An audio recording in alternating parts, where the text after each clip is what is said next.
हमारे देश में लोकल खिलौनों की बहुत समृद्ध परंपरा रही है। कई प्रतिभाशाली और कुशल कारीगर हैं जो अच्छे खिलौने बनाने में महारत रखते हैं। पीएम मोदी ने रविवार को मन की बात में खिलौनों को लेकर वोकल होने की बात कही। उन्होंने कहा कि आत्मनिर्भर भारत के लिए मिलकर खिलौने बनाएं। पीएम ने भारत में खिलौना उद्योग को प्रोत्साहन देने का काम करके एक तीर से कई निशाने साधे हैं। दरअसल इससे भारत में खिलौना कारोबार में चीन का दखल खत्म किए जाने की उम्मीद बढ़ गई है। आंकड़ों के मुताबिक भारत में खिलौनों का करीब 10,000 करोड़ रुपए का कारोबार होता है।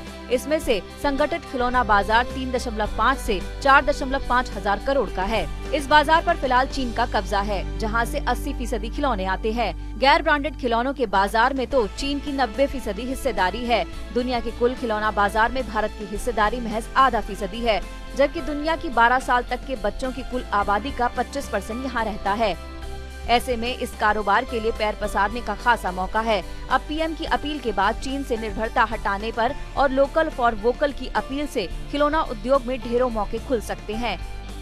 ये भी दिलचस्प है कि खिलौना उद्योग करीब 15% की सालाना दर से बढ़ रहा है, जिसमें लोकल फॉर वोकल होने पर तेजी दर्ज की जा सकती है।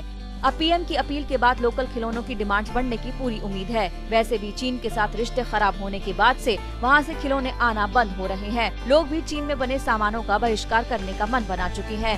पीएम की अपील के बाद टॉय क्लस्टर यानी खिलौनों के केंद्र के तौर पर विकसित हो रहे इलाकों को बड़ा फायदा मिलना तय है। इन इलाकों में उत्तर प्रदेश का वाराणसी, कर्नाटक के रामनगर का चन्नापटना, आंध्र प्रदेश के कृष्णा में पुजपल्ली, तमिलनाडु में तंजौर, असम में धुबरी समेत कई स्थान शामिल हैं। पीएम ने भारत में खिलौना उद्योग को प्रोत्साहन देने का काम कर एक तीर से कई निशाने साधे हैं। एक तो लोकल खिलौनों से आत्मनिर्भर भारत, वोकल फॉर लोकल और मेक इन इंडिया को बढ़ावा मिलेगा। दूसरे, इससे बहुत सारे लोगों के लिए रोजगार के मौके पैदा होंगे। तीसरा, चीन को झटका लगेगा और उस पर देश की निर्भरता घटेगी, जहां से काफी सारे खिलौने आयात किए जाते हैं। इतना ही नहीं, लोग प्रोत्साहित होकर इस तरफ काम शुरू करेंगे तो बाजार चलेगा, जिससे पैसे का सर्कुलेशन होगा और अर्थव्यवस्था का पहिया रफ्तार पकड़ने लगेगा। कोरोना काल में डूब रही अर्थव्यवस्था को आगे बढ़ाने के लिए ऐसे कदम बहुत जरूरी हैं।